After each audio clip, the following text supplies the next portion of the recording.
নমস্কাৰ নিউজৰ বাতৰিলৈ স্বাগতম জনাই ষ্টুডিঅ'ৰ মজিয়াত মই উৎপল দাস চাওক আজিৰ সংবাদ অসম জাতীয়তাবাদী যুৱ ছাত্ৰ পৰিষদৰ উদ্যোগত কা বিৰোধিতাৰে পালন কৰা হয় এক প্ৰতিবাদী কাৰ্যসূচী নিউজ নাৰেক ৰিপৰ্ট অসম জাতীয়তাবাদী যুৱ ছাত্ৰ পৰিষদৰ উদ্যোগত কা বিৰোধিতাৰে পালন কৰা এক প্ৰতিবাদী কাৰ্যসূচী কেন্দ্ৰীয় চৰকাৰে কাখন বলবৎ কৰাৰ যে কথা ঘোষণা কৰিছে সেই কথা আমি কৃষক মুক্তি সংগ্ৰাম সমিতি আৰু ছাত্ৰ মুক্তি সংগ্ৰাম সমিতিয়ে তীব্ৰ বিৰোধিতা কৰিছোঁ।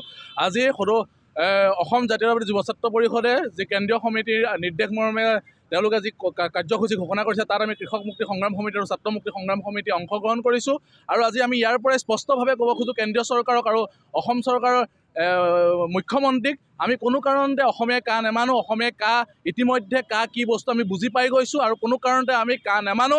আমি জি পি সিং ডাঙৰীয়াক আমি অনুৰোধ জনাইছোঁ আৰক্ষী সঞ্চালক তেওঁ ভয় ভাবুকি ভিত্তি আমাৰ অসমীয়াক দেখুৱাটো বন্ধ কৰক। অসমীয়াই কা আন্দোলন কেনেকৈ কৰে 19 চনত দেখুৱাই দিছিলে।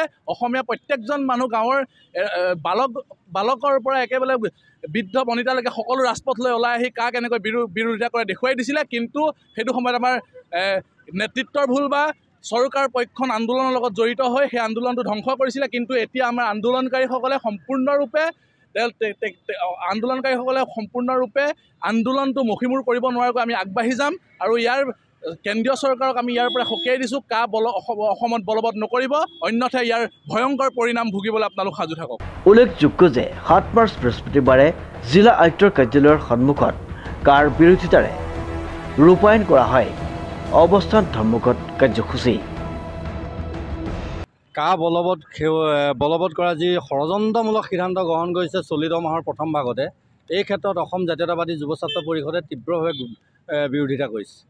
কা সন্দৰ্ভত কেব হৈ থকাৰ অৱস্থাৰ পৰা অসম জাতীয়তাবাদী যুৱ ছাত্ৰ পৰিষদে কালৈকে ধাৰাবাহিকভাৱে আন্দোলন কিন্তু অব্যাহত ৰাখিছে।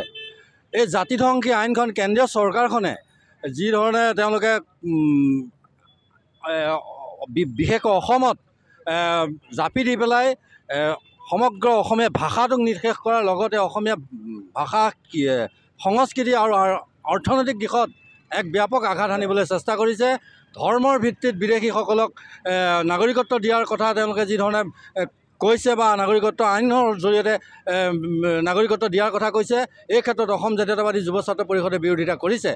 অসম জাতীয়তাবাদী যুৱ ছাত্ৰ পৰিষদে লগতে কৈছে যে অসমত বিশেষকৈ অসমত নাগৰিকত্ব সংশোধনী আইনখন কোনো কাৰণত বলবৎ হ'বলৈ নিদিয়ে আৰু এই ক্ষেত্ৰত অসম জাতীয়তাবাদী যুৱ ছাত্ৰ পৰিষদে বিভিন্ন ধৰণে সংগ্ৰাম অব্যাহত ৰাখিব আৰু বিভিন্ন ধৰণে আন্দোলন কৰি যাব।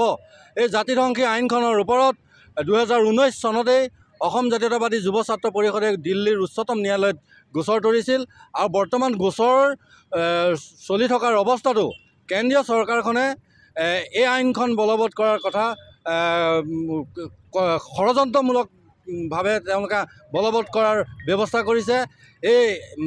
আৰু তেওঁলোকে সম্পূৰ্ণৰূপে মহামান্য উচ্চতম ন্যায়ালয়ক অৱজ্ঞা কৰাৰ পৰিলক্ষিত হৈছে। গতিকে এনেধৰণৰ তেওঁলোকৰ নিৰ্বাচনৰ প্ৰাকখনত কেন্দ্ৰীয় চৰকাৰখনৰ যি ভোট বেংকৰ ৰচনা কৰা তেওঁলোকৰ যিটো নীতি, এই নীতিক আমি অসম জাতীয়তাবাদী যুৱ ছাত্ৰ পৰিষদে গৰিহণা দিছোঁ।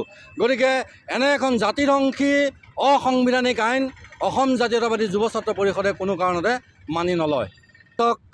অসম চৰকাৰে বিভিন্ন সময়ত এটা কথা তেওঁলোকে ঘোষণা কৰি আহিছে যে অসমত কোনো কাৰণতে কাৰ বিৰুদ্ধে আন্দোলন কৰিব নোৱাৰিব। হয়, আমি কাৰ বিৰুদ্ধে আন্দোলন নকৰোঁ, কাখন অসমৰ পৰা উঠাই নিয়ক, তেতিয়া আমি কাৰ কাৰণে আন্দোলন কৰিবলগীয়া নাই। আপোনালোকৰ চেনেলৰ মাধ্যমে অসম চৰকাৰক আমি এটা কথা স্পষ্টভাৱে কৈছোঁ যে আমি কা আন্দোলন নকৰোঁ আৰু আপোনালোকে কাখন অসমৰ পৰা বাতিল কৰক। অসমত কা কোনো কাৰণত প্ৰতিষ্ঠা হ'বলৈ নিদিব আৰু যদি কা প্ৰতিষ্ঠা হ'বলৈ দিয়ে তেন্তে হ'লে অসম জাতীয়তাবাদী যুৱ ছাত্ৰ পৰিষদে কোনো কাৰণত আন্দোলন বন্ধ নকৰে। অনাগত সময়ত ইয়াতকৈ ভয়াৱহ আন্দোলন কিন্তু গঢ়ি তুলিবলৈ বাধ্য হ'ব। শ্ৰীমন্ত মাধৱ বৰুৱাৰ ৰিপৰ্ট নিউজ নাও।